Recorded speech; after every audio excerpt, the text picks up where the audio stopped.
Hey guys, Chad Aspire Racing Heads. I'm going to show you something. This is Old School 101.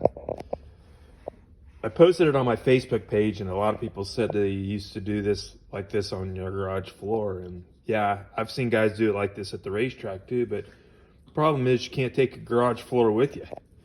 So, and I'm too cheap to buy the software.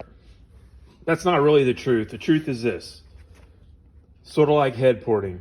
I can tell you how to do it. I can show you how to do it, but until you actually put hand to grinder and do it is when you learn something. Just like a spreadsheet. You can punch in all the numbers, and if it spits out a number, it's the right number. But if you use a calculator, you're going to learn something. This is no different. This is plotting the four link, learning something, seeing how everything works. I think, in all honesty, we got too simple in our lives, and sometimes in this kind of stuff, people really don't fully understand it because everything's made simple for us. And if you truly want to learn something, you just gotta do it. So this is graph paper that I downloaded off the internet. It's 1/4 inch squares, and you can see at the bottom each line I've numbered. So here, there's different ways of doing it. This is how I'm doing it. Don't want to argue about it. It works for me. It works for a lot of people. So just roll with it. Center of the wheel, center of the camshaft, which is 16 inches. Wheelbase is 105. Okay. Rear end.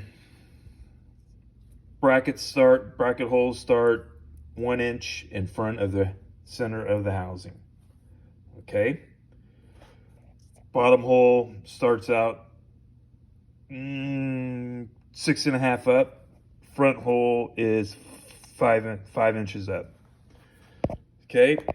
Line from the tire patch to the center of the cam would be your neutral line, or how you base anti-squat. Here is the center of gravity, which is 56.7 from the back tire, because it has 54% on the front and 46% of the weight on the rear. The car is going to weigh 2820 with me in it. So I've scaled it. That's how I know what these numbers are. So my biggest issue now is to figure out where I want to put it. So the cool thing about it, you can run a straight line over, straight line down, your intersect point. So I can get it right there at 38.6. I can get it at 100%. I can get it a little further out and about 1 inch lower. I can get it a little shorter and 1 inch lower. So it's the old school way. I'll fold it up. I'll put it in my old school freaking Dave Morgan book, put it in the cabinet of the trailer. And when I get to the racetrack, if I need to make adjustments, I can tell you exactly where I need to go. So it's a lot more hands-on. Definitely not as simple as freaking a program. But if you truly want to learn something, I promise you this will get it done. So I've done it before. Here actually is another one from, what was this from? This might have been one from that Roadster that I had. But every car that I've ever done, this is how I've done it, and it's always worked. And it's probably how I'm always going to continue to do it. So just wanted to show you. Maybe some of you old school guys can figure it out. It's pretty simple. You just got to do some measuring, wheelbase, just center of your crankshaft from the ground. Car at ride height, measure your bolt holes up. 23-inch bars come out 23 inches. Start making your holes, most of them angle over. Figure out your your intersecting points. Tell you where you're at. The key is where you want it on this line right here. Every car is different. Super stock car is definitely different. I've run them out as far as 50 inches. I've run them as short as 36.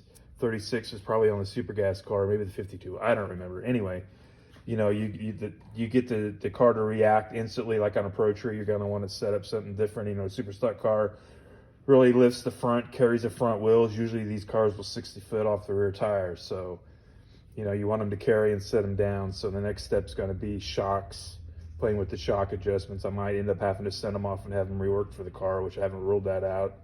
It's got strange double adjustables on the back, and it's got strange GT fronts on the strut or on the front. So if I have to send them off, demands, I'm going to do it. But this is just an old school quick way. Just wanted to show you. Doesn't take very long to do it. Hardest part is scaling it. So if you got a buddy that's got some scales, just borrow them and it'll tell you everything you need to know. So thanks for looking. Guys, have a good weekend, or what's left of it.